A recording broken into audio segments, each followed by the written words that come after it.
quorum est atteint. Je vous propose de démarrer ce dernier conseil municipal de l'année, le sixième en l'occurrence. J'excuse Vénère, Stéphane, Netzko, Cédric et Albert Frédéric qui a donné procuration à Francis Herel. Les points à l'ordre du jour de ce conseil sont relativement restreints. Comme je l'avais laissé entendre lors du dernier conseil municipal, il s'agissait de se réunir pour mettre en place l'empreinte pour la MSP, notamment donc, le choix de l'organisme bancaire. Et c'est rajouté à l'ordre du jour l'adoption du rapport d'observation de la Chambre régionale des comptes de la CCD 3F en ce qui concerne les exercices de 2019 à 2023.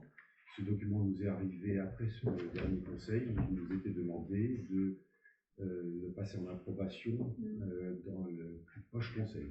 C'est Frédéric qui nous expliquera tout ça tout à l'heure. Je voudrais juste vous... peut-être que je vais passer à la signature le cahier. Vous donner lecture de deux mails que j'ai reçus, l'un hier soir à 20h08 de M.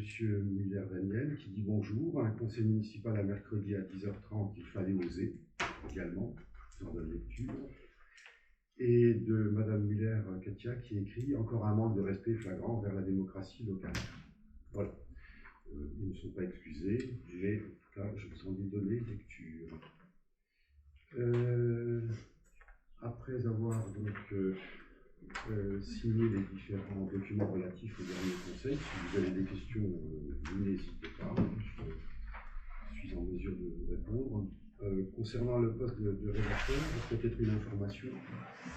Une vacance d'emploi donc, a été déclarée au niveau du centre de gestion. Cette vacance d'emploi s'arrête demain et nous permettra donc de signer le contrat avec la personne en question dans la foulée.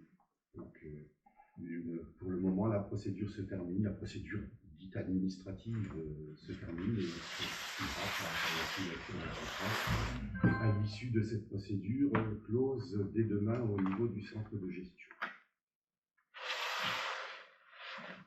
Il y avait concernant l'échange de terrain avec le consort Léonard, je vous informe que le bornage se fera cet après-midi. Et puis pour le reste, après avoir signé le document, je vais encore rajouter une information avant de céder la parole à Carole qui vous présentera, suite à la commission des finances qui s'est déroulée lundi matin, le tableau récapitulatif des offres qui nous ont été faites par différents organismes bancaires.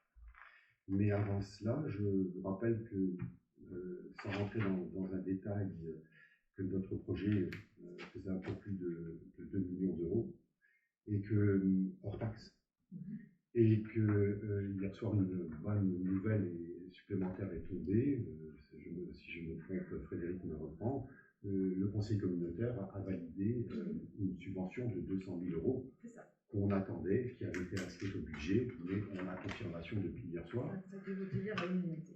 À l'unanimité, ce qui fait qu'à l'heure où je vous parle, sur les 2 millions d'euros hors taxe, nous sommes à 1 108 000 euros de subvention. C'est-à-dire que nous avons dépassé les 50%. Que notre dossier FEDER, en ce qui concerne les aides européennes, a été déposé dans les délais et qu'il est en cours d'instruction. Je vous rappelle que pour ce qui est du FEDER, il fallait que l'attribution des entreprises soit faite. Et seulement à partir de là, il nous était possible de déposer ce fameux dossier pour lequel nous avons sollicité un peu plus de 500 000 euros. Nous sommes en attente de la réponse. Toujours est-il qu'à l'heure où on se parle, on a une certitude, 1 108 000 euros.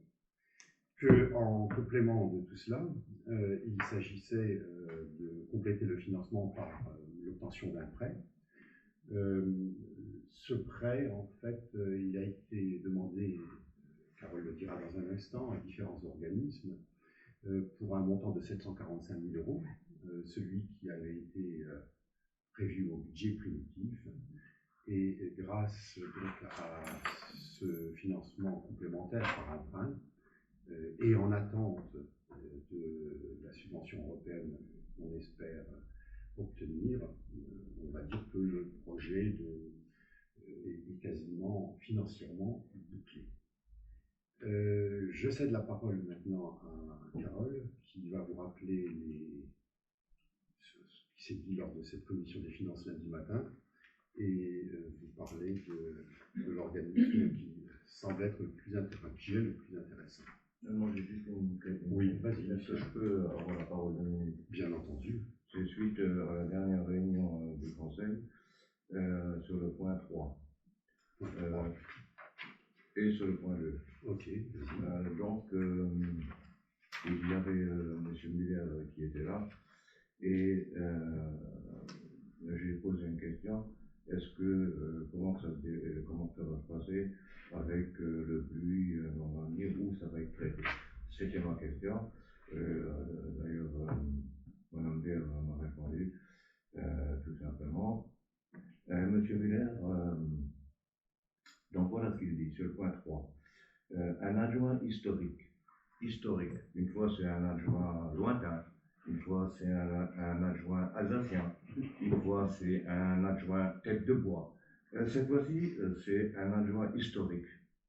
Je ne comprends pas trop, mais bon. Moi, je l'appelle M. Muller, voilà, un conseiller municipal, mais je ne traite pas les gens de cette façon-là. Alors, il marque un adjoint historique qui ignore qu'il n'y avait pas jusque-là de plan local d'urbanisme à Presco. Alors, ça me fait mal parce que il faut quand même qu'il réfléchisse un tout petit peu. Lorsqu'il a construit sa maison dans la prairie, à l'arrière de sa maison, la petite maison dans la prairie, en deuxième ligne, ça a été, je crois, étudié à l'époque à Thionville. Il y avait Boulay, après il y avait Thionville, et après il y a Sarreguemines. Donc je sais exactement le cheminement de tout ça, et il aurait mieux dû se taire parce que on s'est occupé de ce dossier-là en particulier. Et on a même fait venir le sous-préfet sur place pour qu'on lui arrive à décrocher son certificat d'urbanisme. Alors franchement, on se décarcasse, on sait ce qu'on fait, il ne faut quand même pas prendre les autres pour des ignorants. Voilà, c'est ce que j'avais à dire. Maintenant sur le point 2, le pluie. Alors le pluie, mal compris par nombre d'habitants, sans que nos deux délégués de la commune soit capable d'apporter le moindre éclairage. Alors là encore, franchement, à sa place, je ne me serais tu. Pourquoi? Parce que M. Muller, on l'a convoqué à multiples réunions de commissions. Par exemple, le 16/5/2024, absent. Par exemple, le 4/9/2024, absent. Par exemple, le 19/9/24, absent. Le 11/11/24, absent. Le 13/11/24, absent. Le 20/11/24, absent. Le 13/2/25, absent. Le 25/6/25, absent. Le 2/7/25, absent. Conseil municipal d'ailleurs. Le 28/25, commission des finances, absent. Le 10/11/25, absent. Le 15/12/25, commission des finances, encore, absent. Donc je crois que M. Muller ferait mieux de se taire. Il y a autre chose à faire. Il est négatif chaque fois. Il faut qu'il soit un peu plus positif. C'est tout ce que j'ai à dire. J'espère que vous avez compris ma démarche. Merci de m'avoir entendu. Bien, Lucien, on passe à ce point. Oui, on reviendra donc sur la commission des finances de lundi, où on a exposé en fait le volet financier qui est très urgent de valider, d'où l'importance de ce conseil ce matin.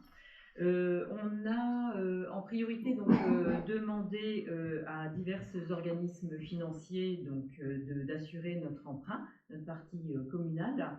On avait tout d'abord demandé à la Banque des Territoires qu'on pensait plus à même de nous aider. Or, il s'est avéré que la Banque des Territoires nous proposait uniquement des taux variables. Au vu de la conjoncture actuelle, ça nous semblait vraiment très aléatoire de passer par ce taux variable. Et de plus, il ne débloquait les crédits qu'à partir de 2026. Donc dans les deux cas, ça ne le convenait pas. Donc on a abandonné cette possibilité de passer par la Banque des Territoires. Et donc on s'est focalisé sur le Crédit Agricole, sur la Banque Postale et la Caisse d'Épargne et le Crédit Mutuel. On leur avait proposé de voir les capacités d'emprunt sur 30 ans, 25 ans et 20 ans. L'intérêt, en fait, on s'est vite retranché sur 25 ans, qui nous semblait la meilleure des solutions sur le taux d'intérêt et le tableau d'amortissement. Et ceux qui en retournent, donc quand on a regardé sur la commission des finances, il s'avère que le Crédit Mutuel, tant sur le taux que sur les facilités d'emprunt, était le mieux disant. Ils arrivent à un taux de 3,65, les autres étaient à 4,40, 4,60 même. Et ce qui était important, c'est qu'à la validation, on pouvait avoir un déblocage des fonds vraiment en 48 heures. Il faut qu'on fasse le déblocage avant le 28 février 2026, mais sinon c'est vraiment très rapide. Donc ce qui était intéressant également pour nous. Donc après explication et présentation des différents projets des différentes banques, donc la commission des finances s'est validée sur le Crédit Mutuel. Et donc à cet instant, nous avons besoin, nous, conseil municipal, de valider cette proposition de la commission des finances. Selon une délibération que tu selon la délibération. Je lis la délibération. Je voulais juste revenir sur l'emprunt en lui-même. Ce sera sur une base d'une trimestrialité, c'est-à-dire qu'on a des échéances tous les trimestres. Donc l'échéance Crédit Mutuel, ce sera de 11 390,66 € chaque trimestre. Les autres étaient plutôt donc dans les 12 000, 14 000, etc. Donc c'est important. Oui, et puis c'est vrai que la Caisse d'Épargne ne proposait que sur 20 ans, c'était le maximum qu'elle proposait. Voilà. On s'est amusé à faire un petit tableau pour voir le coût à la commune sur 20 ans à 4,6 ou sur 25 ans à 3,65. Et on se rend compte que le coût de l'emprunt est quasiment le même dans les deux conditions. Ouais. Sur 20 ans à 4,60 ou sur 25 ans à 3,65, c'est quasiment équivalent, non pas en termes de trimestrialité, mais de coût de revient à la commune.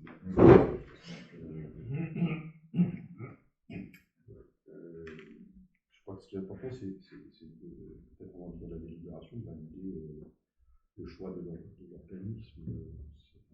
Alors 3,65, nous disons jamais une chose, c'est quand même légèrement supérieur à ce que peuvent obtenir les particuliers. Mais bon, on constate au travers des banques locales, parce que ce sont des banques qui ont pignon sur rue, qui ont été contactées, des banques proches de chez nous, le Crédit Agricole ou la Banque Postale. On voit que ces deux organismes sur 25 ans sont bien supérieurs et que le Crédit Mutuel avait envie de récupérer le projet en question. C'est manifeste au travers du taux qui apparaît ici. Étant entendu, je tiens juste à rajouter que les taux ces derniers mois ont une tendance un petit peu à augmenter, au-delà du besoin qu'on peut avoir du financement en question pour assurer en bonnes conditions le paiement de nos entreprises. Je crois qu'il était intéressant de valider un taux tel que celui-ci. On sait qu'aujourd'hui, les problèmes économiques de notre pays font que bien des choses deviennent aléatoires. On parle de la note de la France, on parle du budget qui va être ou non voté. On ne sait trop dans les mois, dans les années qui viennent, comment les choses vont se passer. On sait qu'elles se font avec beaucoup de difficultés et qu'au final, quand on voit ce taux du mutuel à 3,65, on se dit qu'on fait peut-être peut-être, alors c'est un peu comme l'achat du fioul, hein, on ne sait jamais trop où ça va aller. Même si je dois dire qu'on a une satisfaction en ce qui concerne le fioul, je fermerai la parenthèse dans quelques minutes, avoir obtenu un beau prix avec une du raison ce matin. Et je referme la parenthèse, c'est peut-être pas une mauvaise chose que de figer ce taux dès à présent.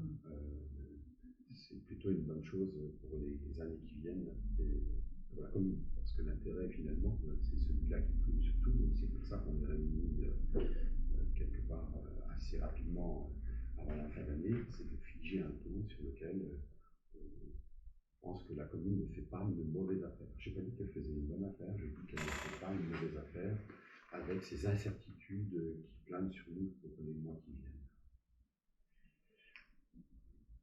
Enfin, en ce qui concerne le choix du crédit unique, je pense que si vous avez des remarques à faire, je crois que c'est une évidence qui en ressort. Et à partir de là, une délibération doit en sortir, et cette délibération doit être très spécifique, puisqu'elle nous a été imposée d'une certaine manière par l'organisme. On a dû la préparer par avance, de façon à mieux cadrer les choses, et je te laisse lire telle qu'elle devrait apparaître à la demande du crédit mutuel. Et le taux d'emprunt, il y a 3,65. 3,65, oui, sur 25 ans. C'est fixe. Oui, c'est pas mal. Oui. Parce que la plupart, c'est 4%.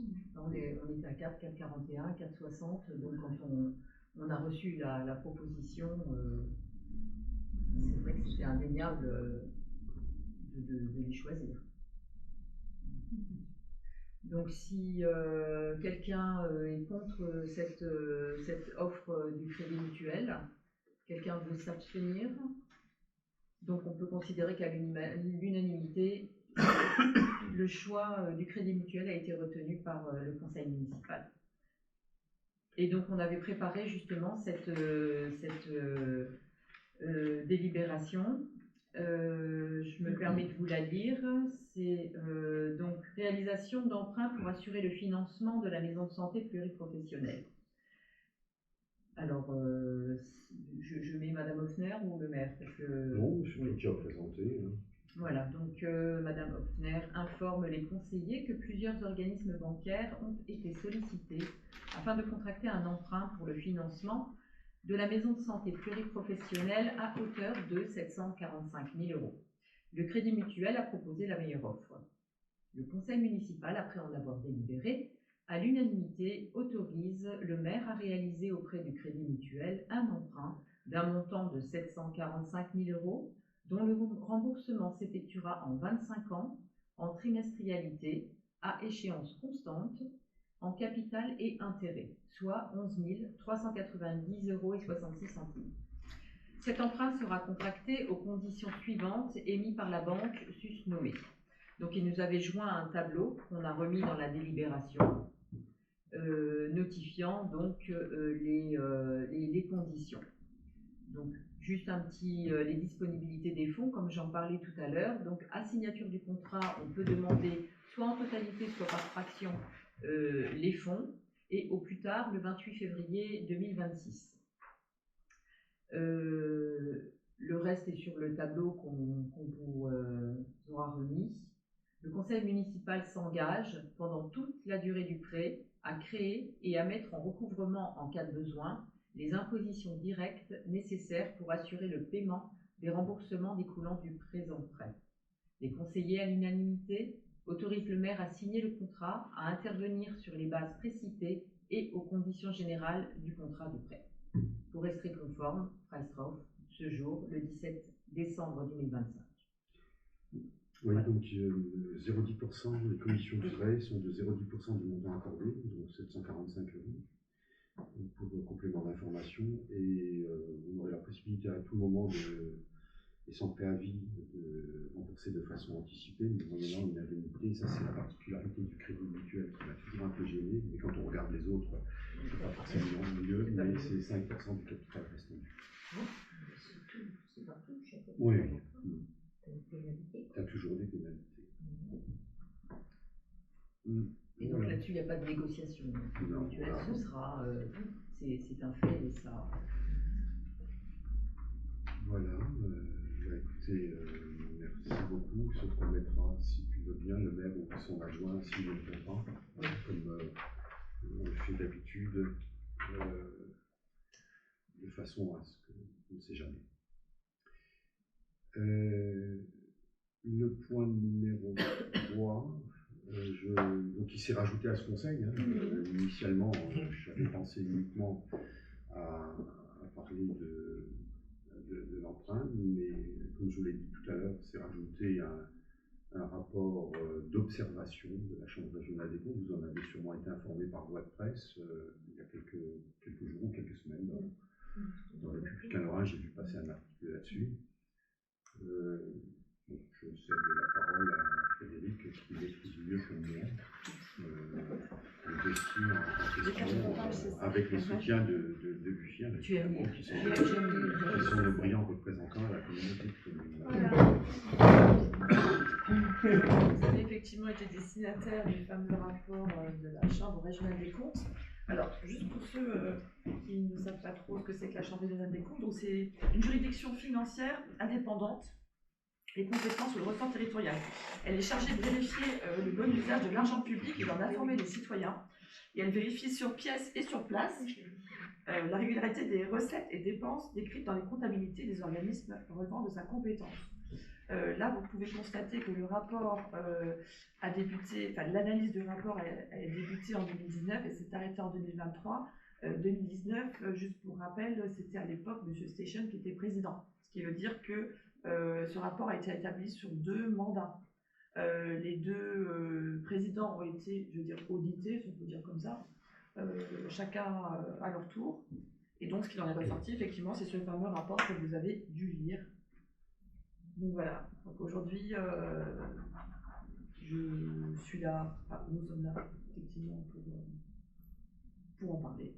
Si quelqu'un a quelque chose à dire à ce sujet. Et sinon, s'il n'y a pas de questions, pas de remarques particulières, le but est de prendre donc acte de l'observation définitive de la Chambre régionale des comptes pour l'exercice 2019 à 2023 et d'approuver le dit rapport donc avec les observations décrites. Voilà. Conformément effectivement, projet de délibération, délibération voilà, qui a été transmis avec, voilà, directement avec les invitations. Tout à fait. Tout à fait. Donc là, vous les avez effectivement là. C'est le point qui vous a été rajouté. Est-ce qu'il y a des questions en particulier? Est-ce que... Ouais.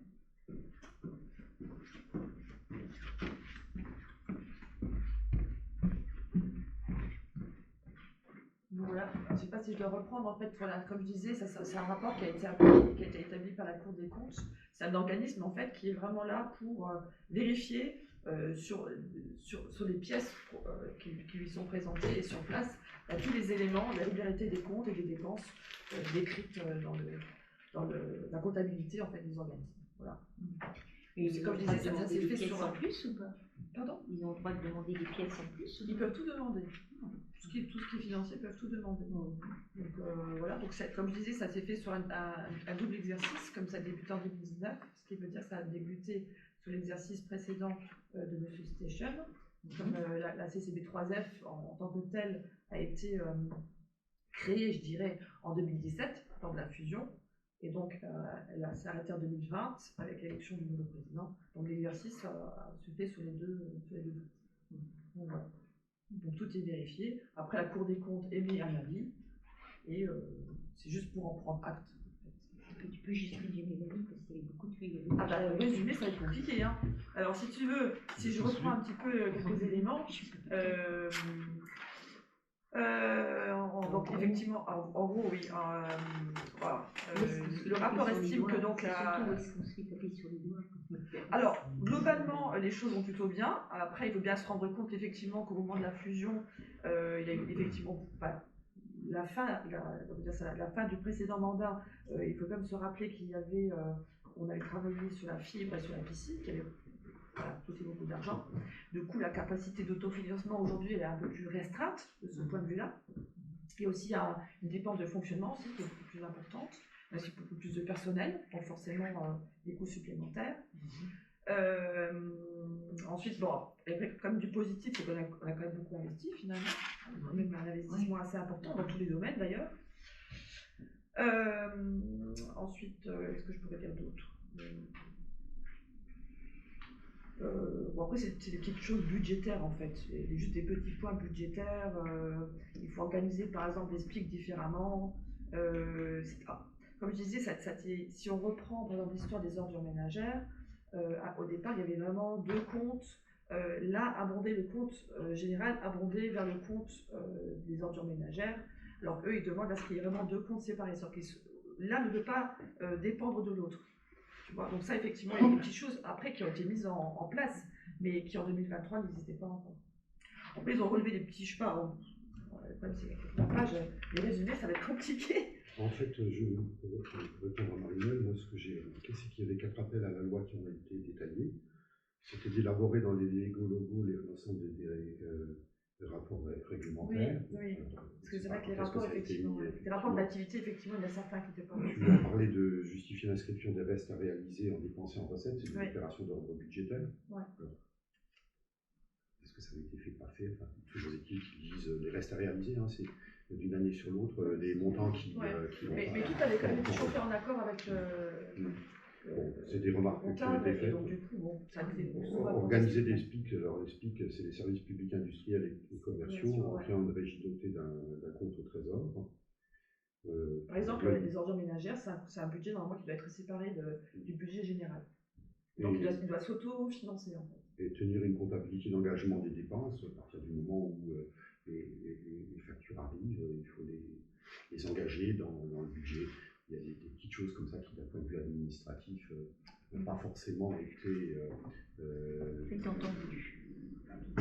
mises en place directement. Alors on ne sait pas si c'est en 2019, peu importe, je dirais, ce sont des détails. C'est pas détaillé, mais il n'y a pas eu de... La Comcom, elle se finance comment? C'est quoi? C'est les communes qui ramènent à chaque fois un petit peu d'argent? C'est comment? Alors ils ont des dotations d'État, oui. Comme nous d'ailleurs, c'est le même principe. Comme nous on en a, ensuite des subventions pour tous les projets d'investissement. Les subventions les dernières années, elles ont... Les subventions, c'est encore l'État. Non, ça peut être l'État, le département, la région. C'est ça, l'Europe. Par exemple, pour les projets de pistes cyclables ou les projets effectivement de sentiers de randonnée, par exemple, on a demandé des aides de l'Europe, comme pour le pôle médical. Ouais. En fait, on va toujours actionner les mêmes leviers finalement au niveau des aides. C'est toujours les mêmes leviers. Après, il y a la fiscalité locale aussi, sur laquelle... Donc, en fait, c'est quand même les communes qui doivent à chaque fois donner une partie de leur fiscalité locale. Non, en fait, on ne donne pas concrètement. C'est prélevé directement. Voilà. Mais tu regardes. Les compétences ont été. Chacun d'entre nous, en fait, alimente aussi financièrement la communauté de communes au travers de notre imposition de taxe foncière, une ligne qui propre ce genre de choses.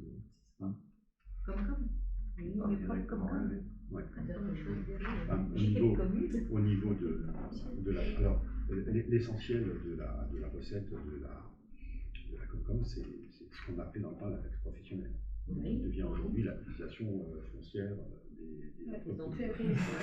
Elle est versée intégralement à la Comcom. Ça a été à la Comcom.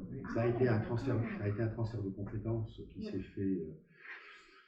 Je me rappelle, c'était dans les années 2006-2008, je pense qu'on est passé à ce qu'on appelait à l'époque la taxe professionnelle unique, qui faisait que les communes n'avaient plus cette recette. Elles bénéficiaient d'une compétence qui a été figée à un moment donné. Et toutes les nouvelles créations, par exemple, elles apportent des recettes supplémentaires à la Comcom. Voilà les informations importantes. Et pour le reste, effectivement, si tu veux, tu peux commencer. Enfin, tu peux lire le. Tout lire. Les 80 pages. Ouais, moi je veux bien. Tu peux avoir des boîtes seules en même temps. Donc voilà. Est-ce qu'il y a des remarques particulières? Bon, de toute façon, c'est un rapport qui a été fait et qui a été établi par un organisme indépendant, donc il n'y a pas de raison que ce soit mal mené ou mal amené. Donc voilà. Y a-t-il des questions? Non. Donc je vais passer au vote donc pour l'approbation en fait du rapport d'observation définitive. Donc qui s'oppose et qui s'abstient? Merci à vous. Voilà, le 6e et dernier conseil municipal de l'année se termine. Je vous remercie de vous être passés aussi nombreux ce matin.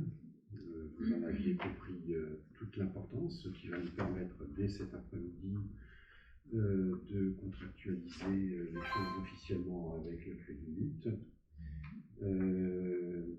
Puis à chacun de pouvoir participer à vos différentes réunions pour lesquelles vous avez été initialement.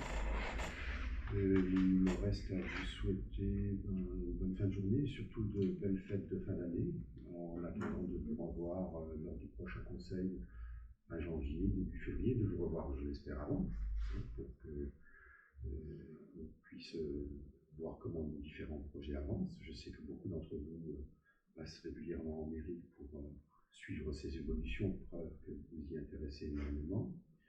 Mais en attendant, une bonne fête de fin d'année, puis à l'année prochaine. Petite information, la Gazette arrive, elle sera distribuée avant les fêtes de Noël. Voilà, pour une rétrospective de l'année.